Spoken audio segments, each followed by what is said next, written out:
สบายดีกันค่อยค่ำยามแดงเด้อพี่น้องมาปลูกผักสลัดนำกันแจแม่นเพิ่นพิธีพิถันเรื่องหญ้านี่ก็ปลูกพงปลูกผักนี่นะก็แม่นอยู่ดอกพิธีพิถันผักมันก็งาม อีกอย่างดินมันก็มีวิตามินเนาะพี่น้องดินนี่ก็เป็นพวกแบบว่าเศษผักเก่าเศษผักที่แบบว่ากินแล้วจังซี่นะหรือว่าเป็นผักที่แบบว่าต้นผักแต่ละปีเนาะเพิ่นก็ตัดแล้วเพิ่นก็กบแบบว่าต้นมะเขือทงเขือเทศจังซี่นะ หรือว่าต้นผักต่างๆที่ว่าอยู่ในสวนหลังจากที่แบบว่าตัดทิ่มเนาะมันเริ่มเข้าหน้าหนาวแล้วนะหญ้าก็จะตัดทิ่มแล้วก็จะพรวนดินกลบประมาณว่าให้มันเปื่อยอยู่ในดินว่าเช่นซะดินนี่ก็บ่ได้ค่อนข้างแบบว่าบ่ได้ใส่ปงใส่ปุ๋ยได้พี่น้องปลูกหยังก็งามเพราะว่าดินนี้มันค่อนข้างจะมีวิตามินมื้อนี้ก็มาเบิ่งหญ้าปลูกห้องค่อยมาได้ห้องค่อยมาเบิ่งนี้เบิ่งนี้เบิ่งหญ้าปลูกนี่มาปลูก มาปลูกเบิ่งดูมันสิงามบ่ว่าซั่นหันข้อยสิเฮ็ดป้าบ่ให้ข้อยเฮ็ดพี่น้องค่อนข้างจะพิถีพิถันเด้ก่อนเพิ่นจะเอาสลัดลงนี่ก็เพิ่นจะขวดดีๆหลังจากนั้นก็เอาน้ำลงเอาน้ำลงแล้วก็หลังจากนั้นก็ขวดบ่อนมันมีน้ำหันเอาสลัดลง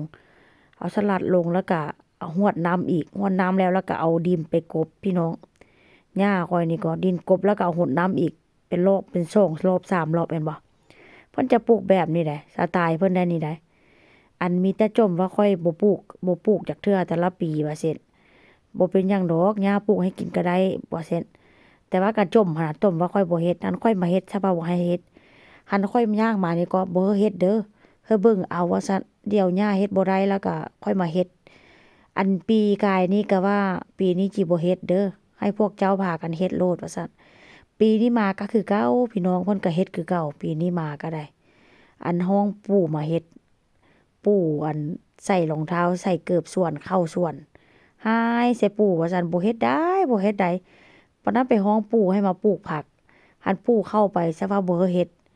ซะว่าหายจังซี่น่ะบ่ถูกใจเพิ่นพี่น้องฮู้แต่เพิ่นผู้เดียวหั้นติบ่อันเรื่องปลู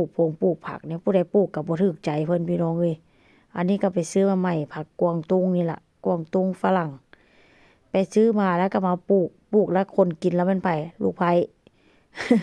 คนเอาไปกินแล้วมันลูกไผ่พี่น้องมันก็ปลูกเพื่อค่อยหั่นแหละว่าเซ็นซะแต่ว่าความเป็นตาสังของย่านี่อันผู้ใดเฮ็ดหยังก็บ่ถูกใจเพิ่นเพราะฉะนั้นแล้วข้อยก็เลยปล่อยให้เราเฮ็ดพี่น้องเพิ่นก็ได้แต่จมหั่นแหละอันจมให้เฮาว่าบ่เฮ็ดหั้นเฮ็ดนี่ให้เฮาสิไปเฮ็ดว่าบ่ให้เฮ็ดพี่น้อง มันสิเป็นประมาณนี้แหละหั้นซั้นเรามักเฮ็ดแล้วก็ปล่อยให้เราเฮ็ดไปเพราะว่าอีกบ่โดนเราก็เฮ็ดบ่ได้แล้วล่ะแต่ว่าแต่ละปีหั้นสิบ่เฮ็ดแต่ว่าแต่ละปีหั้นก็แม่นเราคือเก่าก็คือว่านั่นเนาะเราเกษียณเราบ่ได้เฮ็ดการเฮ็ดงานแล้วอีกอย่างก็สุขภาพเราก็ยังแข็งแรงอยู่ว่าเซ็นซะ